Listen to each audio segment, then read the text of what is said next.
you could say we didn't really know what we were doing, or you could say that it was an organic approach. Welcome to the E-Comm Show podcast. I am your host, Andrew Maff, owner and founder of BlueTuskr. From groundbreaking industry updates to success stories and strategies, get to know the ins and outs of the e-commerce industry from top leaders in the space. Let's get into it. Hello, everyone, and welcome to another episode of the E-Comm Show. As usual, I am your host, Andrew Maff, and today I am joined by the amazing Dan Abrams, who is the president and co-founder over at Flylow Gear. Dan, how you doing, buddy? You ready for a good show? I'm doing good. Thanks for having me. Beautiful. I am very excited to have you on the show. Really cool product line, amazing story in the background. I know you've got a ton of experience in the space and very interested to hear a lot of the story, but I was like kind of starting these off pretty stereotypically. Give you the floor and just tell us a little bit about how you got started, where you're at in your career, and obviously more about Flylow. Right on. Well, I always kind of wanted to figure out a way to live life on my own terms, I guess, is the best way to say it. Looking back, I always thought about, different businesses I could start, ways that I could have a balance in life, I guess. And Flylow just happened to be the one that worked out.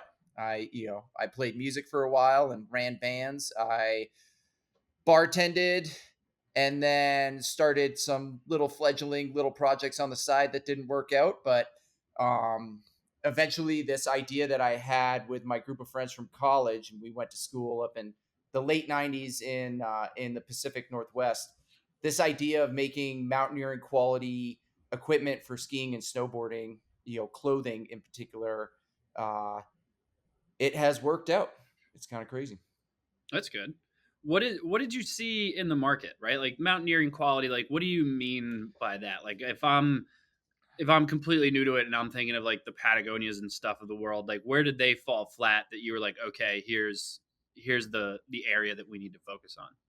Yeah, a lot of business is timing, and and ignorance is bliss, being willing to challenge companies like Marmot and Patagonia and the North Face. But at that time, snowboarding was cool. Mountaineering apparel made the best apparel, which was light and somewhat durable. And then skiing was really coming from ski fashion, and apparel was coming from a ski race background, which meant that it was designed to cover up, speed suits, warm-ups, and then be taken off. If you're talking about like the pinnacle of skiing at that time, this idea of backcountry skiing was really, like a subculture, a really small subculture. There was steep skiing and the North Face steep tech stuff that was out there, but it really wasn't what we wanted. And going skiing at Crystal Mountain, which is outside of Seattle and has this kind of funky open gate policy where they have kind of a hybrid inbounds, out of bounds backcountry situation where you go through these avalanche gates into the Southback, and you go for these boot packs and you climb the Silver King and you ski and you get powder. And what we realized was that when we were climbing with our skis on our shoulders or on our back, the equipment that we had, this ski stuff, really wasn't suited to go for a boot pack. And so you'd get to the top, you'd be just covered in sweat. And especially in the Pacific Northwest, like moisture is what is the downfall of all climbers and skiers there. Once you're wet, you're cold. So we had to figure out how to stay dry. We started looking into wearing mountaineer gear. And mountaineering gear was light. They were the only ones using what we call a 3-layer fabric. So when you pick up a waterproof garment and it looks like one sheet of fabric, that's actually what we consider 3 layers, because you have the outer fabric that's like textured and has the color. And then there's your membrane, like your Gore-Tex or Intuitive is, our proprietary. And then there'll be a 3rd layer that protects that waterproof membrane from you. And what we realize is that waterproof is easy. A Ziploc bag is waterproof, but breathability is what you're paying for. And so we started taking out the mountaineering stuff. And what we realized is that it was light and tight. You had to stretch it to fit over your legs. So the fabric became taut, and the stuff just didn't last for what we were doing, because it wasn't designed to climb a mountain and ski down it with 4 sharp edges. And we started using the great warranty programs. And we were dirtbag, college kids. And eventually I had this idea, what if we mashed it up? What if we, made a mountaineering pant in a mountaineering factory that made it fit like a ski pant so that it actually fit over your boots. Let's make it as cool as a snowboard pant, and and take care of the snowboarders.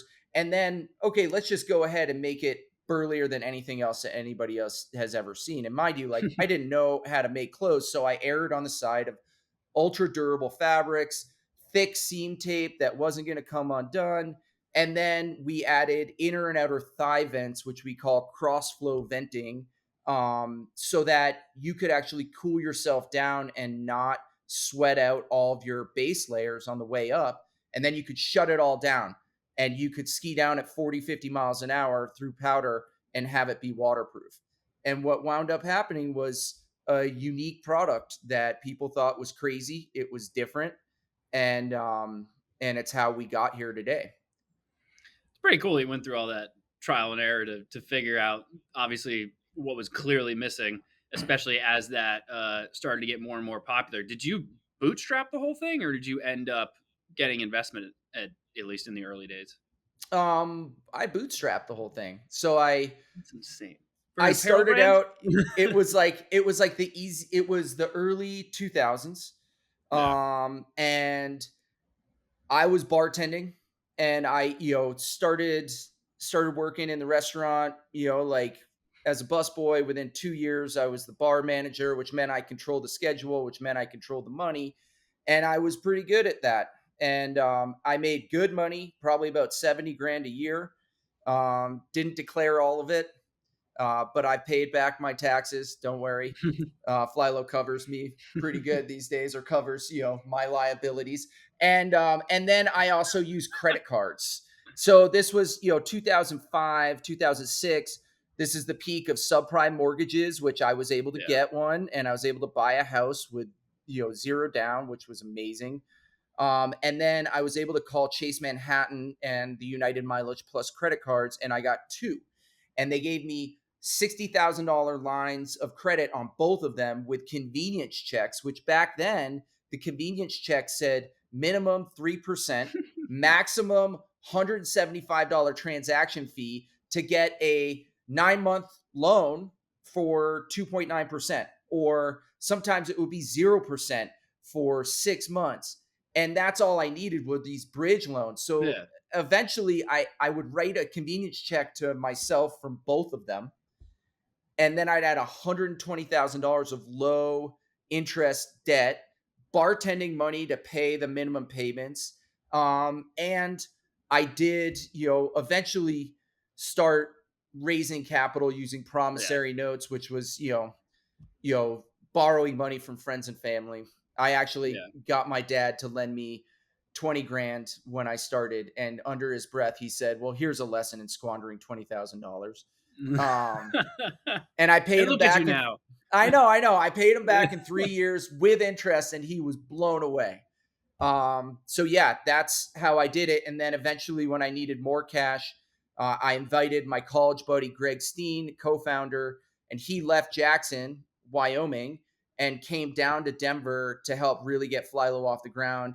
And he was waiting tables, selling nice bottles of wine, and I was bartending. And we agreed to take the same amount of money, the same salary, which was nothing, for about 4 or 5 years. And we got the company going. Is your e-commerce business experiencing falling revenue? BlueTuskr has helped many brands like yours excel. Unlike other marketing partners, BlueTuskr leverages a team of specialists to ensure every strategy is created and executed toward your business growth. As an extension of your marketing team, BlueTuskr prides itself on helping to fill in the gaps and develop strong omni-channel strategies to diversify your business from the rest. Ready to scale your marketing initiatives? Visit their website, BlueTuskr.com. That's BlueTuskr.com.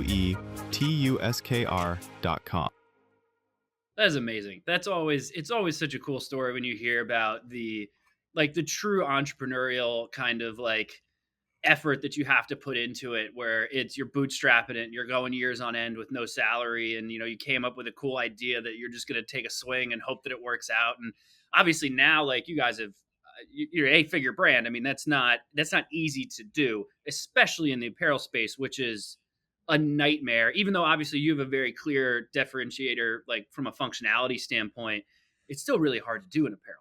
So what was, like, the from a marketing perspective, what was the move there? I would imagine that audience probably really resonates with the product line, but, like, what do you do to kind of get, or what did you do to get involved in that audience to kind of keep everything scaling up as you've been?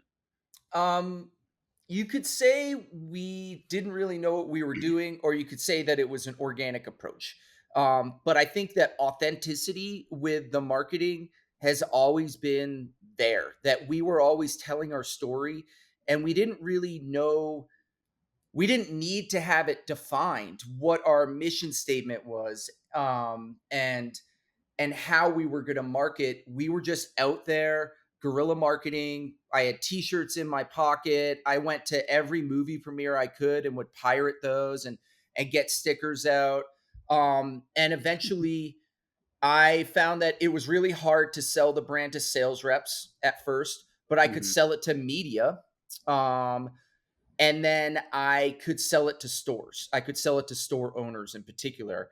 And I have prescribed to the wholesale marketing method. I firmly believe in independent wholesale as the Mhm. best marketing that you can do, and that we should all support independent brick and mortar wholesale. It I gets agree with the that. fabric in the hands, and it allows people to try it on. It's the most environmentally sustainable because we send large shipments via ground to the stores, and there's no returns. There's no shipping of returns. Um, and in doing so, I was able to get the core, the best skiers and snowboarders in the industry to wear our stuff because they were the people working in the stores. They're the people that are in their post grad ski bum years, and Yeah.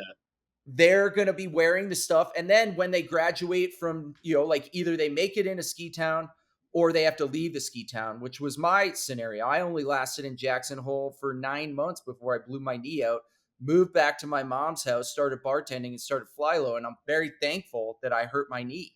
And that I didn't see caretakers in my roommates in Jackson. But most of those people that would start wearing Flylow, they would then go back to the city to pursue a career so that hopefully they could get back to the mountains. And what we realized was that eventually I hired some, I think of them as big brother, big sisters, some people that used to work at larger companies but didn't want to work in a city. They wanted to be remote, and I allowed them to be remote. And one of them was this guy, Yeah. Jeff Wagaman, and I still work with him. And he stayed in Jackson Hole after Cloudvale, a former, Big Brother ski clothing company, had been sold. And he actually did a deep dive into marketing, into what the message is that Flylow does, because I couldn't answer the question then, but now I can because Jeff filtered it down. And he realized after interviewing 100 Flylow customers that the common trend is that we all want to live life on our own terms. We all have built a life where we don't emphasize a huge amount of wealth, but we want security. We want to be able to take time off to go ski on a powder day. We want to be able to go to Verbier if we want to go for a big ski trip that year. But we're not looking for multiple homes, and we're not looking for, we don't place the emphasis on, the badge that's on, the front of our car. Yeah. It's experience, it's owning our own time. And so in the end, that's what we figured out, is that our mission statement is to inspire people to live a life on their own terms in the mountains. And whether it's when you vacation in the mountains, or you have your heart is, and where you like to spend your time is in the mountains, or you live up here, we're here and we're part of your community. And Flylow really is just a reflection of that community. Yeah. I mean, it makes a ton of sense. I definitely agree the wholesale marketing side, like, especially for an audience like yours, like, typically they're shopping in those more mom and pop stores, which is fantastic. Sometimes you have other apparel brands, which it's a lot more difficult because their audience is only shopping in, like, more of the big box stores, which is, to your point, is kind of a nightmare. What about from like a digital perspective? It sounds like you're crushing it from like a word of mouth perspective. Everyone is on the mountain, they're all talking about it. It eventually picks up steam. You get that word of mouth going. But what about anything from a digital perspective? Do you lean in on those professionals that you've worked with from like an influencer perspective, or is it more of like a standard advertising approach? Like, what is that working for you? I think well the to tell the story of our ecom business when we first started, we were 95% direct to consumer. Because no one knew who we were. Yeah, We had a yeah, couple stores. We were just barely trying to break even every year. Now, and then fast forward 10 years into it, where we become the champion of wholesale, and these larger, vendors are really hard to deal with. They bully you. And also, if you're like maybe a mom and pop store that isn't the best credit, like you maybe are credit risk, then like that was an opportunity for us to get into those stores and take that risk. And sometimes it bit me in the butt. So eventually we became 95% wholesale and 5% direct to consumer, which didn't have the right margin. And we started fighting the fight to become, become more robust in ecom. And now what we're seeing is that brick and mortar wholesale continues to grow for us, and that larger online players are struggling. They are struggling to compete with, I think, the storytelling that we do. hmm, Like that we're so focused on our brand. They can't keep the breadth of inventory that we have when it comes to shorts and talls, larger sizes, all the yeah, colors and stuff, and so forth. So we're seeing flylowgear.com become, the most prominent online store, and that's a change from the beginning of the pandemic, if you will. And yeah, the way we do that is, yes, we use our influencers. We believe in all those pros. The ski patrol, the guides are the most influential, whether you're part of the guide group or you just see the guide, and our athletes. And then we also participate in performance marketing, which we actually didn't do until 3 years ago. um, wow, the outdoor industry, when the outdoor industry has gone through this cycle of pandemic craziness where everybody canceled their orders at the beginning, and then that hmm, fall of 2020 there was a bum rush of sales. People yeah, couldn't get enough, so then in 2021 we make enough, and in 2022 there was too much inventory. So hmm, by 2023 we're just trying to get rid of inventory. 2024 excess inventory, and now we've reset the deck. Well, what that allowed us to do was it gave us the excess inventory from canceled big box store orders to actually justify doing the performance marketing, and we're slaying it. And the performance marketing is good for supporting the wholesalers, the independent wholesalers, because it's the print magazines have gone away, so it's our only hmm, way to do it. And we really try to focus not on like hey, we're on sale. And actually you'll see a lot of other brands right now are, whether they're direct to consumer only or or they have a wholesale mix, they are going on sale at the beginning of the summer, and they're going on sale in November. Even if yeah, it's 20 off, like they are telling that messaging, and that does no good for your independent brick and mortar. And we do not yeah, do that. We stay full price until February 15th every year.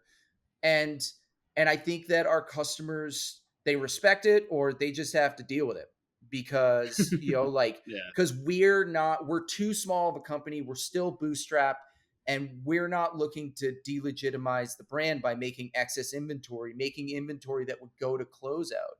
So it all yeah. plays into the mix.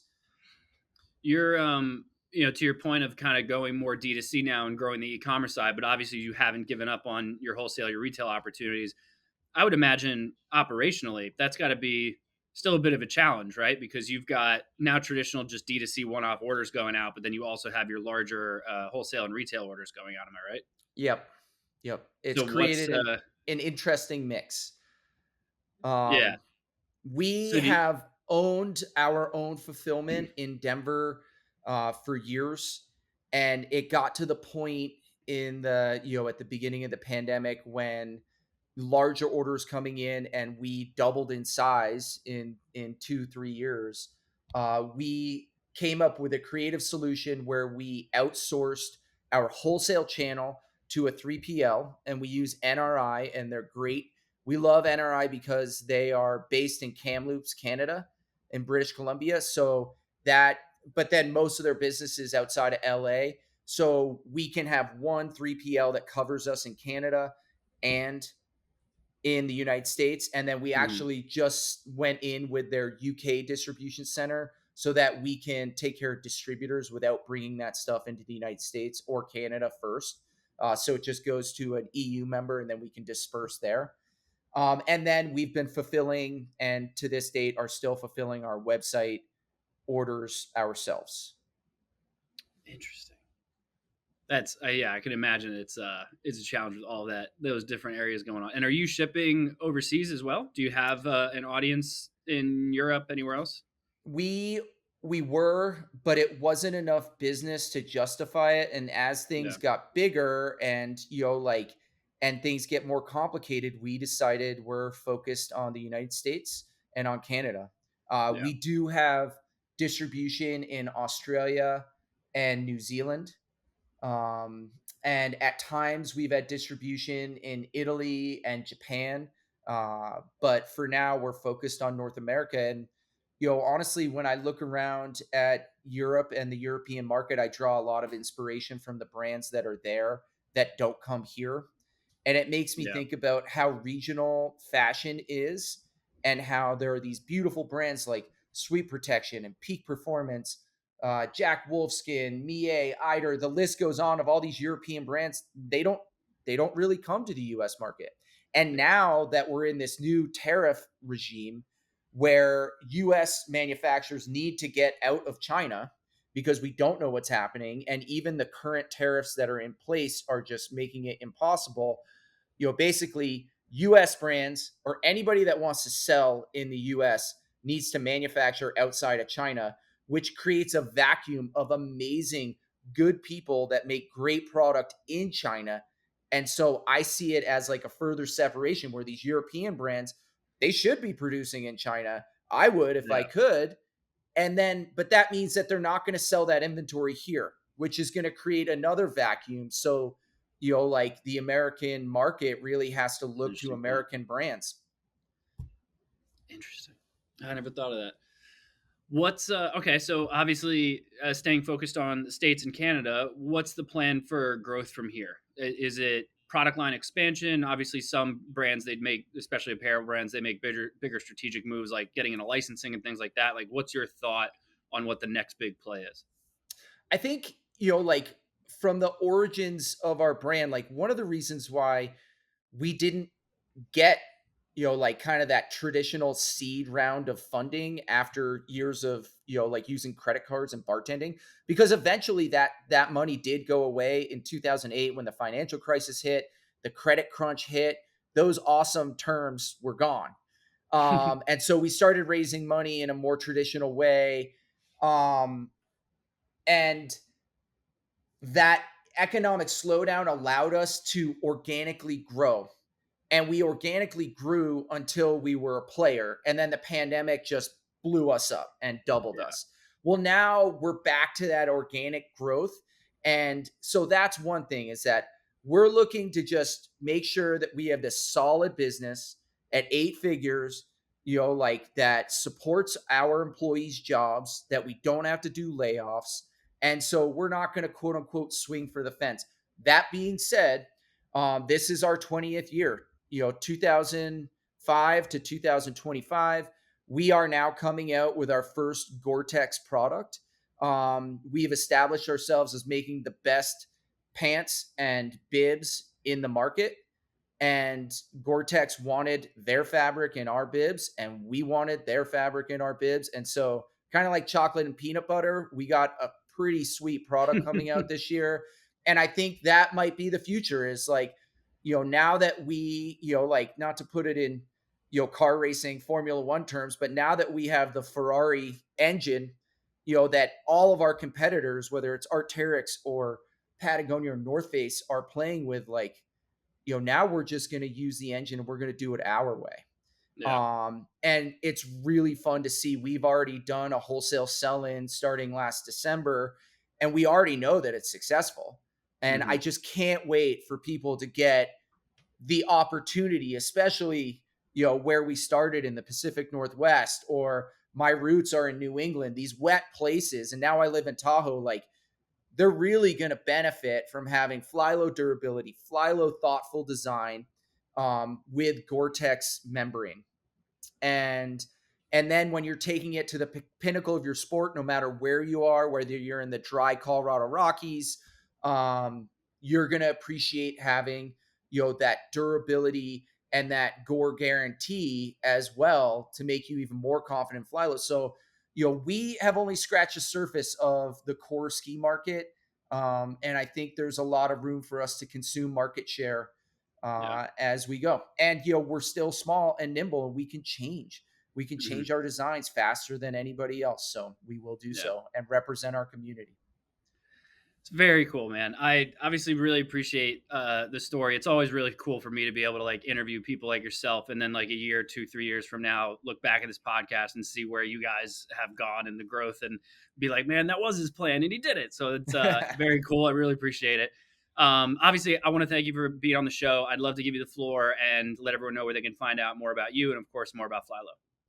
Hey, it's not about me. It's about the Flylow community. So go to flylowgear.com, check out the story, check out, like the product, and then use the dealer locator and find, if you can, find a local brick and mortar and go in there and ask the shop kids why they like Flylow, and support them. We are channel agnostic. We don't care where you get it. We just want you to have a good time and live life on your own terms. Love it. Dan, thank you so much for being on the show. Obviously, everyone that tuned in, thank you as well. Please make sure you do the usual thing: rate, review, subscribe, all that fun stuff on whichever podcast platform you prefer, or head over to the ecommshow.com to check out all of our previous episodes. But as usual, thank you all for joining us. See you all next time. There you go. Thank you for tuning in to the E-Comm Show. Head over to ecommshow.com to subscribe on your favorite podcast platform or on the BlueTuskr YouTube channel. The E-Comm Show is brought to you by BlueTuskr, a full-service digital marketing company specifically for e-commerce sellers looking to accelerate their growth. Go to BlueTuskr.com now for more information. Make sure to tune in next week for another amazing episode of the E-Comm Show.